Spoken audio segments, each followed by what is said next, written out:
Welcome back to my channel রূপার স্বাদের রান্নাঘর। বন্ধুরা সকলে কেমন আছেন? আমি তো ভালোই আছি, তাই জন্য আরও একটা রেসিপি নিয়ে চলে এসেছি। বন্ধুরা, এটা একটা সম্পূর্ণ নতুন রেসিপি আমি এই প্রথম করছি, তো আপনাদেরও দেখাচ্ছি।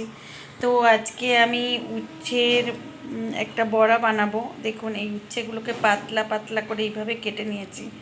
দেখুন, এখানে বেশ কিছুটা উচ্ছে পাতলা পাতলা নরম উচ্ছে, তাই কিন্তু এই উচ্ছেগুলোর বিছে হবে না। এই দেখুন, তো এই উচ্ছেগুলোতে আমি প্রথমে একটুখানি নুন মাখিয়ে নেব, আর একটু হালকা করে চিনি। তো এগুলোকে মাখিয়ে নিলাম।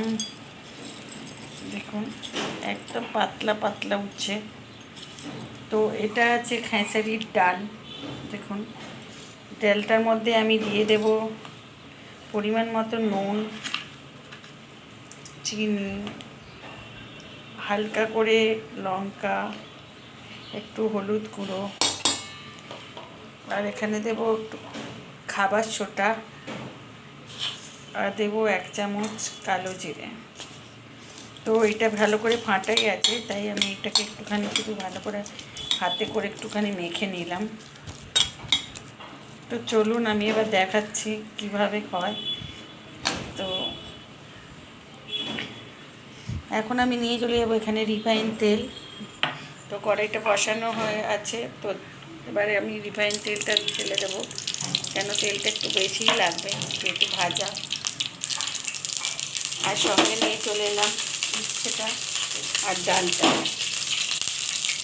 দেখুন, তেলটা গরম হবে, তারপরেই আমি দেব।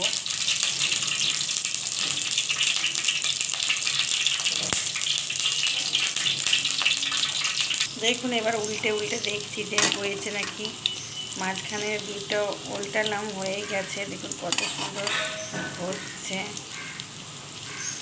না, নিজেরা করলে বুঝতে পারবেন না যে উচ্ছে দিয়ে এত সুন্দর একটা বড়া, মুখরোচক বড়া বানানো যায়। তো এই বড়াটা কিন্তু সত্যিই খুব ভালো, যাদের বিশেষ করে জ্বর টর হয়, জ্বরের পর কিছু মুখে ভালো লাগে না খেতে, তখন এইসব বড়াগুলো খেলে কিন্তু মুখ ছেড়ে যায় অলরেডি। একদিন তো এইভাবে বানিয়ে দেখবেনই। দেখুন বন্ধুরা, আমার এই উচ্ছের বড়া রেডি। ভিতরে উচ্ছে দিয়ে যেমন বেগুনি করেন, যেমন পটলি করেন, কুমড়োলি করেন, সেইভাবেই উচ্ছেটাকেও দিয়ে ভিতরে এইভাবে, এগুলো বেসন দিয়েও হয়, কিন্তু ডাল দিয়ে খুবই ভালো লাগে, তাই আমি ডাল দিয়ে বানিয়েছি। যে কোনো বড়া ডাল দিয়েই ভালো লাগে বিশেষ করে।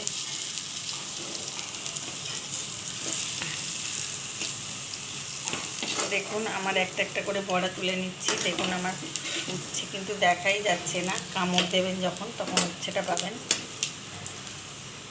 দেখুন কত সুন্দর হয়েছে।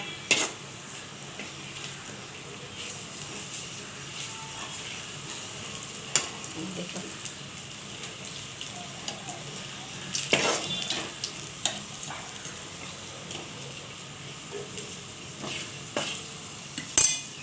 গ্যাসটা অফ করে নিলাম।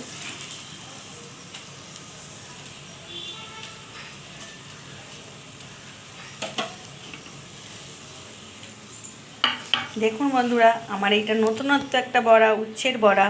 তো এইভাবে একটু একদিন বানিয়ে নেবেন। এই বড়াটা কিন্তু সত্যিই সুস্বাদু, দারুণ উপকারী একটা বড়া। তো এই বড়াটা যদি ভালো লাগে প্লিজ শেয়ার, কমেন্ট, লাইক করতে ভুলবেন না। নতুন বন্ধুরা সাবস্ক্রাইব করে দেবেন, অনেক অনেক শেয়ার করবেন, আর এইভাবে আমার সাথে থাকবেন, পাশে থাকবেন, আর এভাবেই আমার রান্নাগুলো দেখে যাবেন আর শেয়ার করে দেবেন বন্ধুরা। এবার আর আপনারা সকলেই ভালো থাকবেন। তো আজকের মতো টাটা, আবার চলে আসবো অন্য কোনো দিন অন্য কোনো রেসিপি নিয়ে। বাই।